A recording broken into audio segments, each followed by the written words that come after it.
First and foremost, glad to be back. It's been a long time, a long hiatus, but we're basically getting the sites ready and everything. We've acquired a Facebook page, a Twitter feed, and we're setting everything up for our actual website and the brand that will be the KO Corner.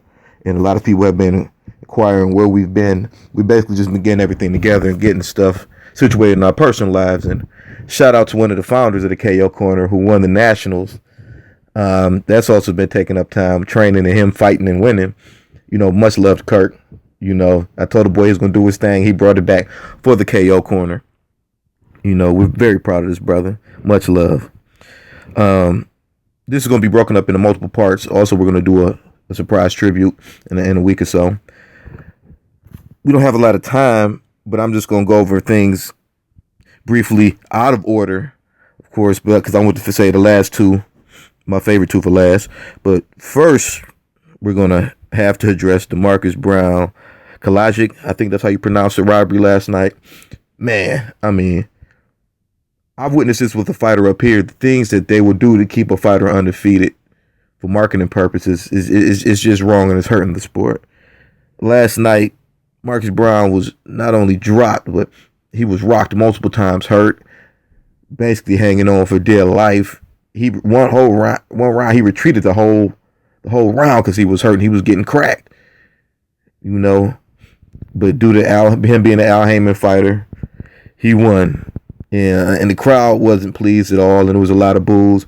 And I logged into the internet today to see the post, the headlines for a lot of websites that saying Marcus Brown robbery.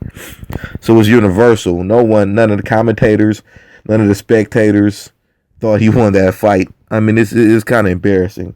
And you basically just took away the chance from a guy, an underdog, to become a star or make more money and feed his family through injustice, and that's not right. Secondly, I'm going to have to address the Bradley Pacquiao 3. I don't want to address it, but I have to. It was a disappointment for a lot of reasons. I'll be shocked to see what Teddy does if he gives Tim an ultimatum of one more fight, or he just leaves him. Because it's one thing if you want to fight and you respect the guy, but it's another to be a fan. I noticed one time in the fight, Tim hurt. Man, he didn't even go in for the kill or anything. And it's like, and then the after fight, when you talking about going to his room for breakfast and all, it's like, dude, come on, man. This was a payday. This was another Aaron payday, our FS. And I'm glad I didn't even go out to see it. I was going to go to a bar and watch it, but I'm glad I didn't. It was embarrassing. It was sad. I don't want to see either fight again, to be honest with you, after this. Unless Tim totally... I mean, I really don't care to even see him fight anymore. And I was a Bradley fan. After this, I want to address the Gary Russell fight last night. Gary looked good. Fast, as usual. And explosive. He put dude away.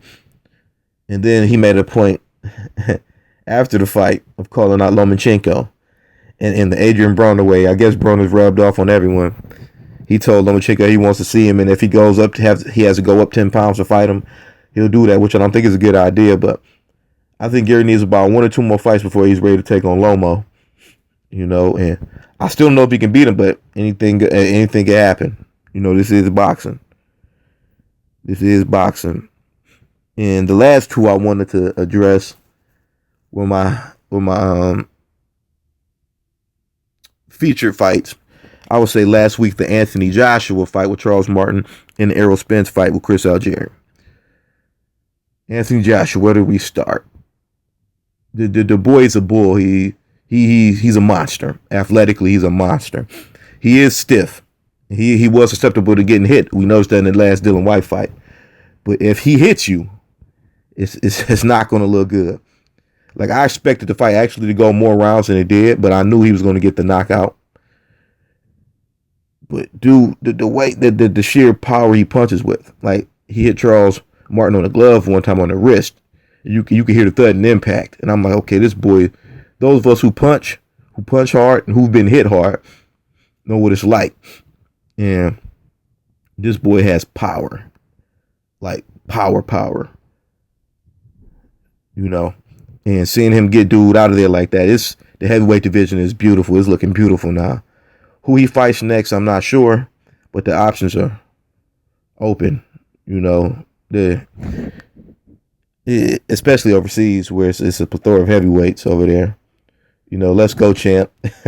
He's overseas now too, my boy Shannon Cannon, which is beautiful. He deserves it. He has a second career right now overseas, and with his motivational videos, we got to give shouts out to him. Let's go, champ. That's my guy. He's been my guy since the 90s. You know, he came up in arguably the most talented heavyweight era ever, the 90s, and he was a beast back then. And he's in better shape now, and he's putting dudes down. You can call him cans if you want, but he's a professional fighter. It's not that he's even putting them down, he's crushing them. You forget this man has the most first-round knockouts in boxing history. You know, with his renewed interest in health and training and in boxing, he's great for boxing all the way around. A lot of people are attributing them to even getting in shape or watching boxing again due to Shannon Briggs.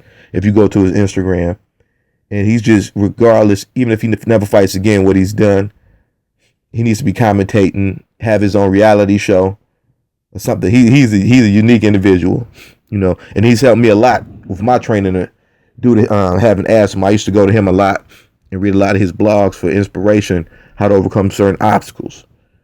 You know, so I do have a special place for that brother. Like I said, the Anthony Joshua thing, he's not going to fight Wilder next. Obviously, I think Wilder has the Povetkin fight basically signed, so that's going to happen. I like to see him in there with anybody. I don't want to see him with Mansoor or Hay or anybody, because there's certain guys I want to see stay undefeated, you know. But sky's the limit for this brother right here, man. If he gets some movement, boy, he's going to be tough. Side note, I also forgot to mention Steve Cunningham fought last night at cruiserweight. He went back down and he put up a fight, but he got dropped multiple times, and Steve was more of an athletic fighter more than anything. And you can't depend upon that against pure boxers all the time. It's just not going to work. And it's sad to see that brother, all the heart in the world, get dropped like that. And I wonder why he went back down to cruiser anyways. Shout out to Stoogs. He told me he was going back, and I didn't want to believe it, but he did. And he lost. He got beat easily by his opponent last night.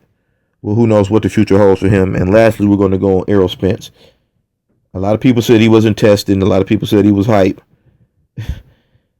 But the way he blasted through Algieri last night, man, it was not Pacquiao, not Provodnikov, neither of them. And they put him down multiple times. Neither of them brutalized him fundamentally, just from a body to head attack, the way Errol Spence did last night. I was in awe just watching this brother punch, the torque he puts on his punches, and every punch was with bad intentions, and it was fundamentally sound. And he was focused, and he's in shape. I watch a lot of his training videos. He takes this seriously. He doesn't take any shorts, and he cut any corners. I hope this brother's around for a long time. He's a positive cat, from what I can see. And he made a point of calling out Kell Brook and other guys, and at 147, Danny Garcia's, and I honestly think he can get a couple of those guys, to be honest with you. I honestly could definitely see him beating Danny. Danny's been beat like twice before, but had received gifts. But him and Kell would be an intriguing match. You know, I like to see that happen. But I want to see both of them gain more fame before that happens. I like to see that happen down the road. Both of them cement themselves even further and create a better build-up. But yeah, this is basically a brief first KO Corner, getting back into the saddle.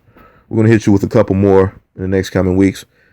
The next coming weeks are going to be huge. You know, of course, the Durrell brothers are coming back, you know, along with other fights. And my boy Chad Dawson, I know a lot of people gave up on him, but he also scored a TKO win last night. They didn't show it on the undercard, but it appeared on live with a live stream. I wasn't aware of it. I would have watched it if I had known. But signing out, first KO cornerback. Thanks, you know, and we apologize, but we're back.